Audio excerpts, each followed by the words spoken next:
Hello, hi again there. It's Dr. Podzbinski. You called me. I don't know. Dr. Psilocybinski. I laugh at myself. My humor, I try to project that I enjoy my doing. I was afraid to turn the knobs on the last video I think I made. It was the last one about on the new synthesizer. I was afraid to turn the knobs very much because they have to be precisely set to get the sound on, unlike the digital ones where you just recall the sound you saved. But that's a true analog back in vogue, like vinyl back in vogue for certain audio files. So anyway, that's not what this is about, right? Too. Well, I was going to play more with that and turn them on. Because I was playing more with it and getting used to it being here, and I still have trouble with the sequencer section, man. I never used an analog sequencer. I did, but one little thing on the shelf there, but other shelf, but it's analog. But the one oscillator, this is 4, and this one. Anyways, it's a lot of fun. But first, I had an update on the psychiatric. Okay, I was talking about the scoliosis being caused by antipsychotic drugs. Now, yesterday or 36 hours ago, was it 36? A day and a half, yesterday afternoon, and this is the next evening, I talked with for an hour and 2 or 3, 4 minutes with my psychiatric practitioner about the emails I sent about the scoliosis I discovered being caused by psychiatric drug use, lifelong use. The different profiles I fit and exactly what I sent her in the email, and we talked about that. And she said, "Yeah," she said, "Well, she did." She agreed that the offending agent would be the aripiprazole, the Abilify branded Abilify, aripiprazole, and it's a third generation antipsychotic drug. And she said, yes, there are others that I discovered recently before talking to her, and she said Abilify was the first one that was listed as a third generation antipsychotic, and that it only works on the parts of the brain it needs to, and then only again when it needs to.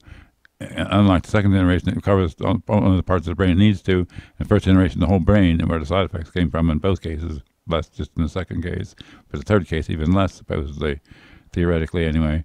So we discussed other third generation antipsychotics to replace it with, just the smallest dose, like we started with the Abilify, and she said it's extra for schizophrenic titration or optimum dose. It's a third of the way up at 10 milligrams the Abilify with the Risperdal at titration dose, or 6 milligrams a day, twice a day on a risperidone. So that's the main sanity-causing agent. So I don't want to change that. That's my choice. But so she said she recommended. She said, I don't know how to pronounce this. It's VRAYLAR,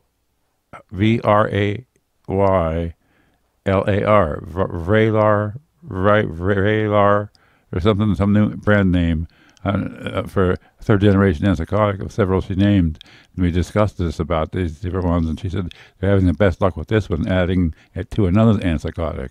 Like it's been approved for that, and for schizophrenia, and for she said on other stuff too. But so anyway, so she checked into it. I said, but she was going to see the drug rep after that and request information on studies that have been done or reports by the company on any association or ties to causing scoliosis or furthering scoliosis with that one. Like the aripiprazole, she had acknowledged is like the offending agent which caused my scoliosis. So that being said, that can't be undone now, according to my primary, who's a separate person entirely from this conversation, but practitioner I deal with, but interface and consult, but about these things. But so she says the condition's permanent, scoliosis, regardless of the cause, the primary. But so anyway, back to the psych practitioner. She said we could try a little. She emailed me today. Then I was waiting as I was waking up in the afternoon, taking my time, resting, recuperating from the stress of myself out being up too long yesterday again. I'm back to my old tricks, but getting things with the new synthesizer, it's so much fun. I just love it. But what the hell was I talking about? Anyways, so she emailed me back the information, and when I checked back, she had been sitting there for an hour or so waiting for me or whatever. I hadn't noticed it. It doesn't beep when I get email, or it drives me nuts if it did. But So she said the drug company provided her with information specific to her query about scoliosis, and their page of their documentary study on the subject, and there was nothing on scoliosis reported with this Vraylar associated with it. I don't know how long it's been around though, and how long Piprazole was around before they figured that out. It was cause had associated with it too. So as long as they don't hide the fact, then you can't get compensation for it, the pain and suffering. But it's getting better though because of my own proactive treatment and my own insight into my condition, and being monitored by the physical therapy evaluator for another week and a half or whatever it is. But the end of next week. But so do a summary for the primary. So the psych nurse then I wrote back, the practitioner, yeah, I'll go ahead and try the lower dose. Just substitute it in the evening instead of the Abilify for the 10 milligrams Abilify for the 1.5 milligram of the Vraylar, and we'll see what happens.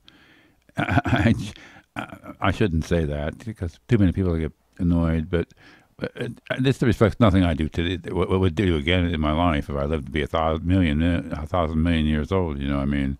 But I kind of said to a couple friends in chats, emails or something, that trying this new drug is kind of like knowing the way brain chemicals work.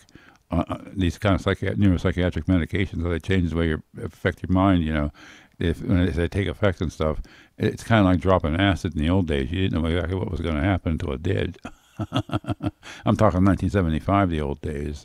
You know, so anyways, it's in the sense you don't know what's going to happen until it does, as you take something like this, change medication like this. But I'm willing to try that and see if we can, because if the whole point of it is that in the last 20 years, the aripiprazole, the Abilify, has made my scoliosis as bad as it is, which is pretty bad from what different doctors have said.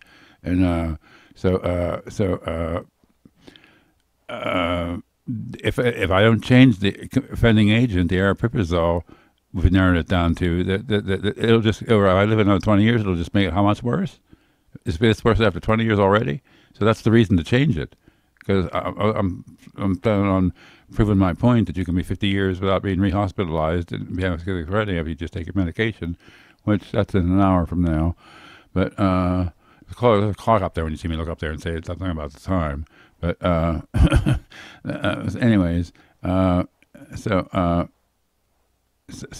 yeah, I'm willing to try this, and I don't know. I emailed her like right before the close of business that I was willing to try it. I caught it the last part of the day, her day. So we'll see what happens. I told her when the pharmacy delivers it, I'll just start on it that evening instead of the aripiprazole, put it away, and what's left of it, and try the other and see what happens, and report back to her. She watches me in videos too, engages my movements and stuff. She told me I saw some kind of documentation about having to engage people for a scale. She said some scale she spelled out right away, and an acronym or something. But I said I saw some skill like that. I don't remember what I'll read, you know. But she said yeah, she does this in the videos. She watches me like psychiatrists have to gauge how you're doing. They have to observe you some point, you know. And so anyway, we'll see how this drug changes me. If I change at all, I'm happy with who I am cognizantly now, and have been ever since getting the aripiprazole added to the risperidone. It made a huge, humongous difference in restoring my verbal fluency that is suppressed by risperidone. I initially read early on the internet in a paper titled "Characteristics of Novel Antipsychotics." So it's a long, deep story, but a lot of lifetime experience too with it. But now so we're willing to try it, and I don't know when that's going to happen. This is where it's at now. My phone just dinged or something. I don't know. It's somewhere else instead of around my neck. But so I was going to play on this. How long has this been? 9 minutes? 10 minutes already? Oh, freak! I didn't mean to make this any longer. I was going to play some freaky sounds for you here, but I just not enough time on this video. Make me just a quick sequence.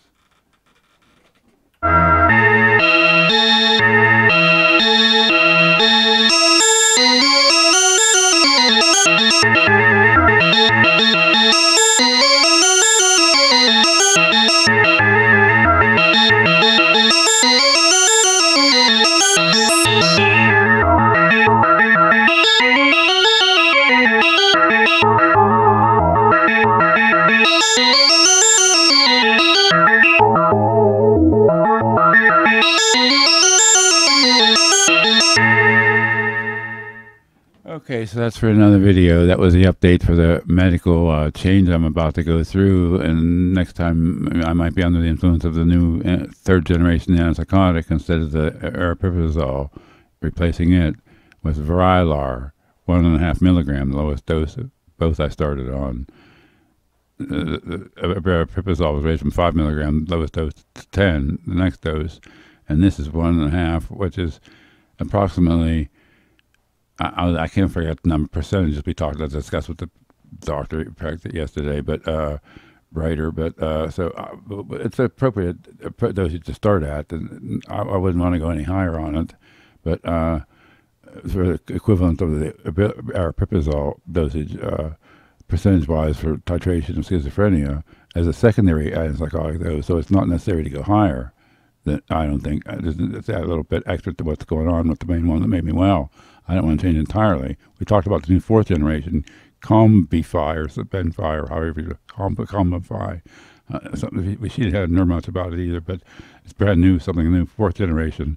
That works on totally different parts of the brain entirely that I would be not willing to try unless I were younger.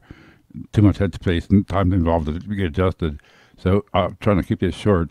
So it's about that change I'm about to go through. So I'm looking. Well, I'm not really looking forward to it, but I'm curious what will happen when I try this. I was an mind explorer from a long time ago. I wish I could retrieve those writings off the Commodore 64 disk if I had a printer. Thank you for your interest in my series here. I'll talk to you later then. Have a nice day. Peace and love.